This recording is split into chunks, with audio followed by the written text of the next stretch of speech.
내 친구 주몽 Archer's Quest 린다 수박 챕터 3. 케빈과 아치는 한참 동안 아무 말도 하지 않았다. 너무 열심히 생각을 한 탓일까? 케빈은 자신의 머리가 뜨겁게 달구어진 엔진처럼 느껴졌다. 이건 도저히 일어날 수 없는 일이야. 하지만 아치는 실제 인물이잖아. 이렇게 유리창도 깨져 있고 말이야. 마침내 케빈이 입을 열었다. 잠깐만요. 무언가 이상한 게 있어요. 이해는 안 되지만요. 무언가 일종의 마법 같은 일이 벌어졌나 봐요. 아저씨는 한국에서 왔어요. 그런데 그냥 갑자기 여기 나타났어요. 그리고 지금 아저씨는 완벽하게 영어로 말을 하고 있잖아요. 케빈은 입을 다물었다가 다시 천천히 덧붙였다. 전 사실 마법을 믿지는 않아요. 하지만 만일 내가 마법을 믿는 사람이라면 이렇게 말할 거예요. 당신은 마법의 힘으로 이곳에 왔다고 말이죠. 그러니 똑같은 방법으로 돌아가야 할 거예요. 아치가 고개를 끄덕였다. 마법의 힘이 분명해. 호랑이 등에 타고 있을 때 나는 떨어지지 않았다. 신령들이 아니고서는 이런 짓을 벌일 수가 없지. 게다가 나에게 다른 말을 할 수 있는 능력도 주었군. 하긴 신령들은 못하는 일이 없으니. 하지만 네가 말하는 한국이란 건 도대체 무엇이냐? 케빈은 얼굴을 찡그렸다. 그리고 지구본에서 한국을 가리켰다. 당신의 왕국이요. 거기 살았다면서요. 아치는 고개를 흔들었다. 내 왕국의 이름은 고구려다. 한국은 처음 듣는 이름이다. 고구려? 그건 아마 한국을 다르게 부르는 이름인지 모른다. 그러나 케빈은 한 번도 그 이름을 들어보지 못했다. 이름이 무엇이든지 당신이 그곳으로 돌아갈 수 있는 방법을 찾아야만 해요. 케빈이 말했다. 마법이 필요했다. 그런데 케빈이 마법에 대해서 무엇을 안단 말인가? 아는 게 거의 없다. 케빈은 누군가의 생일 파티 날 마법쇼를 한 번 본 적이 있다. 그리고 이따금 텔레비전에서 마술사들을 보았고 책이며 영화, 비디오 게임에서 마법을 경험해보긴 했다. 그렇지만 아치가 진짜인 것과 달리 그것들은 모두 진짜가 아니었다. 마침내 케빈이 말했다.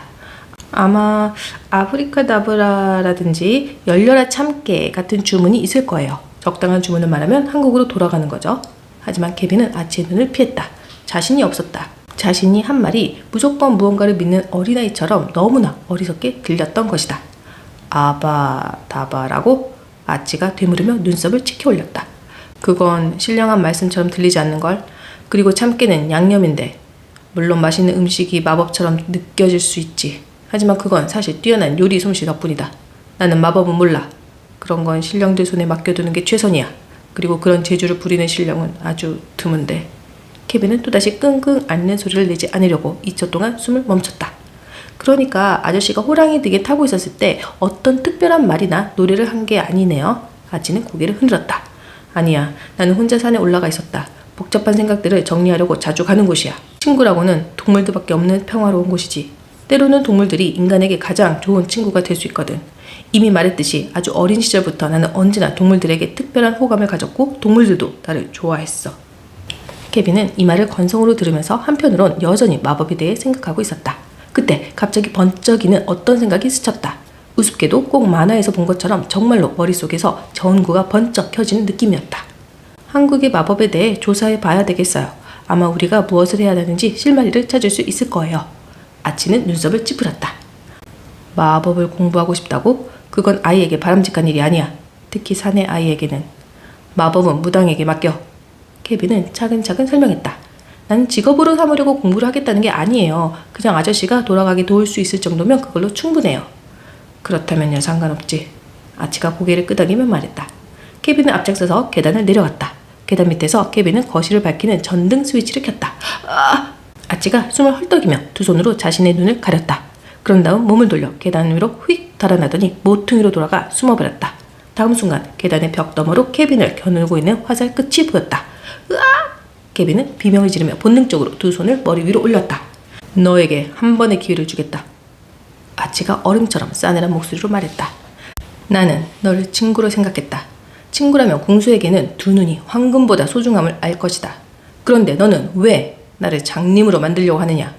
아저씨를 장님으로 만든다고요? 아니에요, 아치. 전 그냥 전기불을 켠 거예요. 아저씨를 장님으로 만들려고 하는 게 아니에요. 맹세해요. 케빈은 더듬거리며 말을 이었다. 내가 다시 보여줄게요. 알았죠? 쏘지 마세요. 제발. 그냥 전기불을 껐다가 다시 켤 거예요. 무시무시한 화살에서 눈을 떼지 못하며 케빈은 여전히 두 손을 치켜든 채 전기 스위치 쪽으로 조금씩 움직였다. 한 손을 벽으로 뻗으며 케빈은 다시 떠듬거렸다. 보이죠? 켜고 끄고 켜고 끄고 이 작은 스위치로 전기불을 조정하는 거예요. 벽 속에 전깃줄이 있는데 그것들이 천장까지 이어져서 소파 위쪽에 있는 저 전등과 연결되어 있거든요. 정말 다행스럽게도 아치는 화살을 내리더니 곧이어 계단 위쪽에 모습을 드러냈다. 내 생각이 옳았어. 케빈은 마음을 진정시키며 생각했다. 아치가 어디에서 왔는지 모르겠지만 그곳에는 전기가 없어. 아치와 나란히 케빈은 거실로 들어갔다. 거실에는 전축, 텔레비전, 벽시계까지 아치가 궁금해할 물건들이 잔뜩 있었다. 아치는 정신없이 사방을 두리번거리더니 곧 충격에 휩싸인 듯 표정이 되었다. 아치의 얼굴은 백지처럼 창백해졌고 두 입술은 꾹 다물고 있었다. 아치에게는 이 모든 게 너무 벅찬 일이야. 아치는 어디서부터 질문을 해야 되는지도 모르지. 케빈은 아치가 앉아서 지켜볼 수 있도록 서재에서 팔걸이 의자를 끌어와 책상 옆에 놓았다.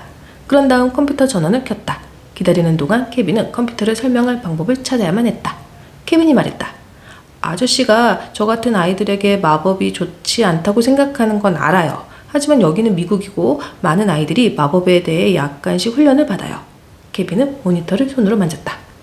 이건 마법 상자 비슷한 건데요. 여기 없는 사람들과 이야기를 할 수 있도록 도와주죠. 아치는 호기심 가득한 표정으로 귀를 기울이고 있었다. 너와 함께 있지 않는 사람이면 신령들이군. 너는 이 상자를 통해서 신령들과 이야기하는구나. 케빈이 씩 웃고 말했다. 아, 맞아요. 인터넷 신령들이죠. 컴퓨터에서 준비되었다는 신호음이 삑 울렸다. 봐요. 케빈은 마우스를 눌러 인터넷에 연결하고 검색창에 한국의 마법이라고 쳤다. 신령들에게 한국의 마법에 대해 아는 게 있는지 물어보고 있어요. 케빈은 설명했다. 화면이 번뜩이더니 3개의 목록이 올라왔다. 하지만 모두 한국에 있는 미술용품 가게였다. 케빈은 고개를 저었다. 틀렸어요. 이건 우리가 찾는 게 아니에요. 아치가 얼굴을 찌푸렸다. 마법에 대해서 전혀 모르다니. 여기엔 신통한 신령들이 없나 보군. 케빈이 말했다. 그렇지 않아요. 그들은 정말로 신통해요. 다만 제가 질문하는 방식이 틀렸나 봐요. 네가 성심을 다해 물어보지 않은 것인가? 비슷해요. 꼭 그런 건 아니지만요. 아치의 표정이 딱딱하게 굳었다. 그렇다면 너는 사죄를 해야 한다. 신령들을 화나게 하는 것은 좋지 않아. 맞장구 치는 것쯤은 어려울 게 없었다. 네, 알겠어요. 당장 사죄할게요. 케빈은 서둘러 말했다. 케빈은 지역 도서관에 접속해서 다시 한국의 마법이라고 쳤다. 한국에 대한 많은 도서 목록들이 올라왔지만 마법에 대한 것은 하나도 없었다. 신령들이 너의 사죄를 받아들였나? 아치가 걱정스러운 목소리를 물었다. 케빈은 재빨리 목록을 훑어 내려가며 건성으로 대답했다. 네, 잘 됐어요. 한국 역사에 관한 책들이 잇따라 올라왔다. 그 중에 분명 마법에 대한 이야기가 있어야만 했다. 역사. 케빈은 얼굴을 찡그리며 목록 살피기를 멈췄다. 이게 가능한 일일까? 아니야. 있을 수 없는 일이야. 그렇지만 다시 생각해보면 낯선 남자가 불쑥 케빈의 방에 나타나지 않았는가? 무엇이든지 가능했다. 케빈은 고개를 돌려 아치를 쳐다보았다. 아저씨 이름이 뭐라고 했죠? 진짜 이름이요. 아저씨의 진짜 이름을 사용해서 신령들에게 물어보려고 그래요. 아치는 한 번 고개를 끄덕이더니 허리를 더욱 꼿꼿이 세워 앉았다. 그리고 자랑스럽게 말했다. 내 백성들 사이에서 나는 주몽으로 알려져 있다. 케빈은 다시 검색창으로 눈길을 돌렸다. 주몽을 검색창에 치는데 기대감 때문에 손가락이 근질거릴 정도였다. 너무 기대하지 마. 아무것도 없을지 몰라. 11개의 목록이 떴다. 아마 전화번호부 명단 같은 거겠지? 케빈은 첫 번째 목록을 클릭했다. 그것은 한국 고대 역사에 관한 내용이었다. 케빈은 페이지를 휙휙 넘기며 주몽이라는 이름을 찾았다. 그 내용에 따르면 주몽은 아버지가 죽이려고 했던 왕제였다. 케빈이 말했다. 와, 아저씨가 바로 여기 있네요. 아치는 얼굴을 찡그리며 몸을 앞으로 기울였다. 내가 저기 있다고? 어리석게 굴지 마라. 나는 저기가 아니고 여기 있어. 케빈은 이를 악물고 마음을 가라앉히기 위해 5을 센 다음에 대꾸를 했다. 내 말은 그게 아니라 아저씨의 이름이 저기 있다고요. 그게 신령들이 아저씨를 안다는 뜻이에요. 아치는 눈을 번뜩이며 거의 경멸하듯 케빈을 쳐다보았다. 케빈은 자신도 모르게 고개를 저을 뻔했지만 간신히 참고 계속해서 내용을 읽었다. 기원전 55년에 태어나 기원전 37년에 고구려 왕국을 건국하고. 기원전? 케빈은 중얼거렸다. 그는 눈이 휘둥그레져서 화면과 아치를 번갈아 쳐다보았다. 아치는 그냥 한국에서 온 사람이 아니었다. 그는 과거에서 온 사람이었다. 케빈은 더 깜짝 놀랐다. 아무튼 있을 수 없는 일이고 거짓말 같은 일이다. 당연히 믿을 수 없는 일이다. 하지만 아치가 처음 등장했을 때보다 더 믿기 어려운 일은 아니었다. 잠시 후 아치가 물었다. 어떤가? 신령들이 또 무슨 말을 하고 있지? 케빈은 나머지 내용을 읽었다. 당신이 왕이 되어서 이름을 동명성으로 바꾸고 고구려 왕국을 건국했다는데요. 케빈은 아치의 소박한 하얀색 옷을 슬쩍 보았다. 전혀 왕의 모습답지 않았다. 케빈은 어깨를 으쓱했다. 아마 이 시대의 왕들은 옷을 이렇게 입었는지 모른다. 아치가 쯧소리를 내며 숨을 한 번 들이마시더니 다시 위험있는 표정으로 말했다. 신령들이 내가 너에게 감추려고 했던 사실들을 누설했군. 그렇다. 나는 왕이 된 후 동명성이라는 이름을 사용했다. 하지만 밖에서 백성들 사이에 있을 때는 주몽이라는 이름을 즐겨 사용한다. 또한 조정의 의식대가 아니면 소박한 옷을 입는다. 만일 네가 친구가 아닌 자에게 왕인 나의 신분을 밝힌다면 나의 화살이 그 자의 심장과 너의 심장을 뚫을 것이다. 케빈은 숨이 탁 막혔다. 아치는 화살에 대해서는 허튼 소리를 하지 않았다. 케빈이 말했다. 절대로 아무한테도 말하지 않을게요. 아치는 불쑥 컴퓨터 쪽으로 턱을 내밀었다. 이 신령들은 선한가 악한가? 케빈은 머뭇거렸다. 이건 대학교의 웹사이트예요. 꽤 믿음직한 편이에요. 아치의 표정이 환해졌다. 그렇다면 잘됐다. 선한 신령들이라면 무언가 더 위대한 목적이 있어서 나의 신분을 너에게 밝혔을 것이다. 검색 내용은 계속해서 실제로 고구려가 아치 시대 이후로도 수백 년 동안 이어졌던 한국의 고대 왕국 가운데 하나라고 설명하고 있었다. 이제 아치가 왜 한국이라는 이름을 들어본 적이 없는지 설명이 된 셈이다. 웹사이트들을 하나씩 검색해보니 그중 4개는 동명이인인 주몽에 대한 내용이었지만 나머지 6개는 모두 아치에 대한 내용이었다. 하지만 내용이 한결같아서 주몽이 어떻게 고구려를 건국했는지에 대한 한두 줄짜리 글에 불과했다. 케빈은 한숨을 쉬었다. 모리스 선생님이 적어도 일주일에 한 번은 기술 수업 시간에 빼놓지 않고 하던 말이 생각났다. 인터넷은 단지 도구일 뿐입니다. 인터넷이 여러분을 대신해서 생각까지 해줄 수는 없어요. 케빈은 더 많은 것을 알아야 했다. 누군가와 이야기를 할 필요가 있었다. 한국에 대해서 더 많이 아는 사람, 그리고 적당한 질문을 끌어내줄 사람이 필요했다. 부모님은 소용없었다. 두 분은 미국에서 태어나 자랐고 한국에 대해서는 거의 얘기하지 않았다. 설사 얘기를 한다 하더라도 현재에 관련된 뉴스들이지 케빈에게 필요한 이야기는 아닐 것이다. 그러나 아지와 아미라면 케빈을 도울 수 있을지 모른다.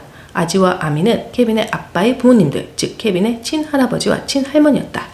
케빈이 아기였을 때 케빈은 한국말로 할아버지를 발음하지 못했다. 대신 아지라고 발음했고 그 호칭이 이대로 굳어졌다.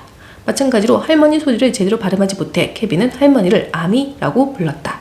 아지와 아미는 자동차로 1시간 반쯤 걸리는 맨리에서 살았다. 그곳에 산 지는 몇 년 안 됐지만 두 사람은 한국에서 건너왔다. 지금도 거의 날마다 한국 음식을 먹는다. 또 집에는 한국 예술 작품들이 몇 점 있다. 그분들이라면 한국의 옛날에 대해 무언가를 알고 있을 것이다. 케빈은 적어도 한 달에 한 번은 할머니, 할아버지를 만났고 매주 전화통화를 했다. 케빈은 전화를 들고 단축번호 3을 눌렀다. 벨이 4번 울리자 아지가 전화를 받았다. 여보세요? 아지 잘 지내셨어요? 케빈이에요. 오, 케빈, 웬일이니? 아지가 말했다. 그와 동시에 옆에서 아치가 떠들기 시작했다. 나는 잘 지내. 고맙다. 하지만 네 이름이 케빈인 거 벌써 알고 있어. 난 기억하고 있단다. 그런데 이제 너도 아치라는 이름이 나에게 어울리지 않는다는데 동의하는 모양이구나. 케빈은 짜증스럽게 아치를 쳐다보다가 문득 깨달았다. 아이고, 돌겠네. 아치는 전화가 뭔지 몰라. 내가 자기에게 이야기하는 줄 아는 거야. 케빈이 말했다. 아치가 아니라 아지라고 했어요. 그리고 지금은 얘기할 수가 없어요. 뭘 말이냐? 그러면 전화를 왜 했지? 전화 너머에서 아지가 말했다. 나에게 말하는 게 아니면 누구와 말을 하고 있지? 옆에서 아치가 물었다. 한 귀로는 아치의 이야기를 듣고 다른 귀로는 아지의 목소리를 듣느라 케빈은 아무 생각도 할 수 없었다. 케빈은 입을 벌렸다 오므렸다 하다가 마침내 전화에 대고 말했다. 아지, 잠깐 끊지 말고 기다리세요. 알겠죠? 그러마 케빈. 아지가 대답했다. 뭘 끊지 말라는 거지? 아치가 대답했다. 케빈은 전화 송화구를 손으로 덮었다. 아치, 난 아저씨와 이야기하는 게 아니에요. 케빈은 천천히 말하며 화를 가라앉히려고 노력했다. 나는 우리 조부모님과 이야기를 하고 있어요. 너의 조부모님? 아치는 벌떡 일어나서 방을 두리번거렸다. 아, 그게 아니고요. 케빈이 말했다. 맙소사, 모든 것을 설명할 수밖에 없었다. 두 분은 여기 살지 않아요. 하지만 나는 이걸 통해서 그분들과 이야기를 할 거예요. 케빈은 전화기를 내밀었다. 이걸 전화기라고 해요. 신령상자 비슷한 역할을 하죠. 사람들이 내 옆에 없어도 이야기를 할 수 있어요. 아치는 조금 뒤로 물러서서 경계하는 눈빛으로 전화기를 노려보았다. 네 나라에는 정말 강력한 마법이 있군. 정말 놀라워. 하지만 이런 힘이 적의 손에 들어가면 위험할 수 있다. 그럼요. 어쨌든 지금은 적과 이야기하는 게 아니니까 괜찮죠? 말했듯이 조부모님이거든요. 아치는 고개를 끄덕였다. 그렇다면.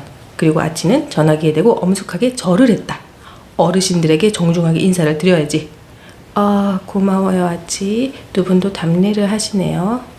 뭐 두 분이 아저씨를 봤으면 분명히 인사를 했을 테니까요.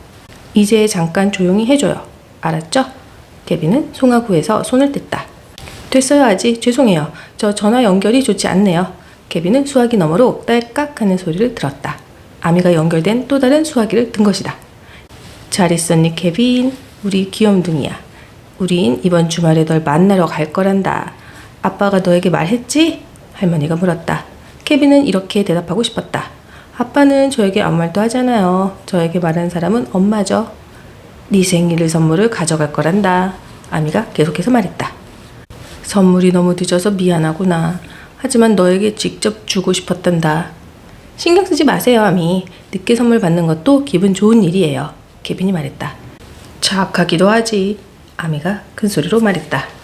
케빈은 눈동자를 굴렸다. 저 숙제를 하다가. 케빈은 학교 숙제라고는 말하지 않았다. 그것은 거짓말이기 때문이다. 하지만 할머니는 학교 숙제라고 생각하실 것이 분명했다. 조금 도움이 필요해서 전화드렸어요.